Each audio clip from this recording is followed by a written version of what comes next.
চাঁদপুর হাসপাতাল 4 দিন আসিলাম, নয় যা 4 দিন। অমন হিসেবে প্রথম জ্বর হচ্ছে তুফানের মতন, জ্বরের পরে এই কুনি কুনি কি জানি উঠতে, এরপরে বড় বড় হইয়া শরীর সারাটা চড়িয়ে গেছে, সারা শরীরে হয়ে গেছে। আর বাচ্চা কিছু খায় না, চিকুটে চুল খায়, জলে শরীর। এই জায়গায় ভর্তি 3 দিন, আর এই জায়গায় আবার নিচে ডাক্তার দেখাইছি, পরে কইছে এখন ভর্তি করার অবস্থা না, এখন বাসায় নিয়ে ট্রিটমেন্ট করেন। বাসায় আবার একদিন রেখে ওষুধ খাওয়াইছি, আনতে যে অনেক বাড়ছে, পরে আবার আনকে ভর্তি করাইছি এই জায়গায়। ঠান্ডা, কাশি, এবার নিউমোনিয়া, শ্বাসকষ্ট বাড়ছে, পরে চোখ লাল হয়ে গেছে, ঠোঁট, তারপর জিবলা এগুলা লাল হয়ে গেছে। এখন আগের তো অনেক আল্লাহর রহমতে ভালোই। নিয়েছিলাম ফার্মেসি দিয়ে ওষুধ খাওয়াইছি, পরে দেখি যে গায়ে ওইরকম লড়ছে, এই জন্য নিয়েইছে এবার। এখন সুস্থ মোটামুটি। হচ্ছে চিকেন পক্স, আজকে নিয়ে 7 দিন, ভর্তি আজকে 4 দিন।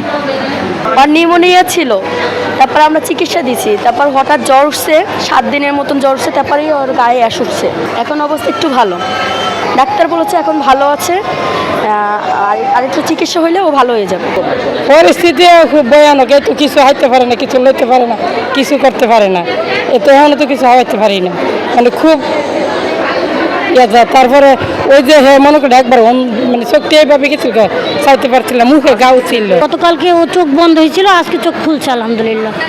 আর ওর অসুস্থ হচ্ছে 8 দিন, আজকে 8 দিন। তো র্যাশ উঠছে 2 দিন, ছিলাম বাসায়, যে 31 তারিখে বাসায় ছিলাম, পরবর্তীতে 2 দিন বাসায় ছিলাম, দেখি করে পরিবর্তন নেই, পরে আমি হসপিটালে নিয়ে আসি, অ্যাডমিট হওয়ার 2 দিন পর আজকেও পরিবর্তন হয়েছে।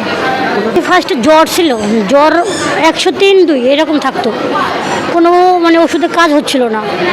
পরে আমি এরকম দেখি বিছানায় একজন বিশেষজ্ঞ দেখাইছি, তো ওনার তত্ত্বাবধানে ছিলাম। ওই বিশেষজ্ঞ, শিশু বিশেষজ্ঞ, তো ওষুধ ঠিক মতো লিখছে আলহামদুলিল্লাহ, কিন্তু ওষুধে কোনো মানে ওই রকমভাবে পরিবর্তন পাচ্ছিলাম না।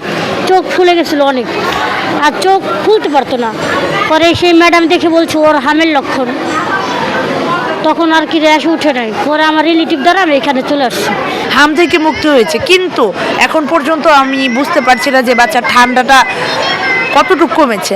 এক্সরে রিপোর্ট এসেছে, এক্সরে রিপোর্ট ভালো, বাট বাচ্চা প্রচুর কাশি দিচ্ছে, আর হচ্ছে আপনার ঠান্ডা আছে বাচ্চার ভিতরে, আবারও ট্রিটমেন্ট দরকার। কিন্তু এখান থেকে যদি আমি থাকি আরও ভাইরাস ছড়াতে পারে, এর জন্য এখান থেকে রিলিজ করে দিয়েছে, কোনো প্রাইভেট হসপিটালে ঠান্ডা কাশির জন্য দেখাবো ইনশাল্লাহ। ইউএফটি ফার্স্টের সাথে ট্রেড করুন যে কোনো জায়গা থেকে, ক্যাম্পাসে ক্লাসের ফাঁকে, ঢাকার জ্যামে বসে কিংবা ঘরে বসে।